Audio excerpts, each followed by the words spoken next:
দ্বাদশ শ্রেণীর চতুর্থ সেমিস্টারে গুরুত্বপূর্ণ উপস্থাপনা তোমাদের জন্য রাখছি। In the light off history ইতিহাসের আলো ইউটিউব চ্যানেলে দ্বিতীয় অধ্যায়ের উপরে আমরা দেখাবো যে মুসলিম লীগ সাইমন কমিশনকে কেন্দ্র করে দুভাগে ভাগ হয়ে যায়।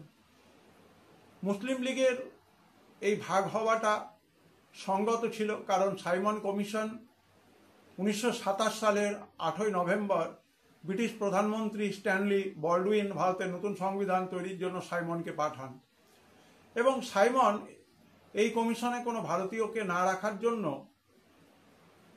সমস্ত রাজনৈতিক দল, সে কমিউনিস্ট পার্টি হোক, জাতীয় কংগ্রেস হোক, মুসলিম লীগ হোক, সবাই সাইমন কমিশনকে বয়কট করেছিল এবং সাইমন কমিশনের প্রশ্নে মুসলিম লীগ আড়াআড়িভাবে দুটো ভাগে ভাগ হয়ে যায়। মুসলিম লীগের যারা জিন্নার নেতৃত্বে ছিলেন, মৌলভী মোহাম্মদ ইয়াকুবের সভাপতিত্বে কলকাতায় মিলিত হয়ে সাইমন কমিশনকে বয়কটের সিদ্ধান্ত গ্রহণ করে।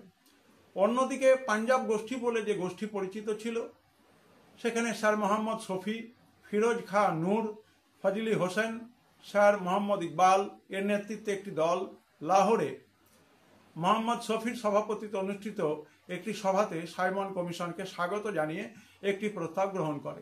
সুতরাং আমরা দেখতে পেলাম যে ব্রিটিশরা প্রথম থেকেই বিভাজনের রাজনীতি শুরু করেছে। যেভাবে তারা 1932 সালে সাম্প্রদায়িক বাঁটোয়ারা নীতি রামদেব ম্যাকডোনাল্ডকে দিয়ে প্রণয়ন করিয়ে ভারতবর্ষে হিন্দু মুসলমানের মধ্যে একটা বিভেদ রেখা তৈরি করতে চেয়েছিল, ঠিক সেইভাবে ডোমিনিয়ন স্ট্যাটাস বা স্বাধীনতার প্রশ্নে যখন সাইমনকে ভারতে পাঠানো হলো, তারা একটা ফন্দি করেছিল যে এই সময় মুসলিম লীগকে তারা দুটো ভাগে বা দুটো গোষ্ঠীতে বিভক্ত করতে পারবে।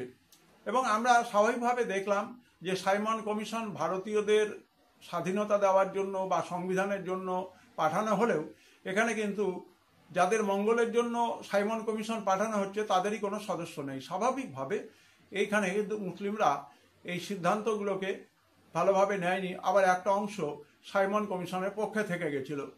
চতুর্থ সেমিস্টারে গুরুত্বপূর্ণ ভিডিওটি তোমরা মনোযোগ দিয়ে দেখবে। চ্যানেলটির সঙ্গে প্রত্যেকটি বিষয়কে সুন্দরভাবে বুঝে নেওয়ার চেষ্টা করবে। সবাই ভালো থাকবে, সবাই সুস্থ থাকবে।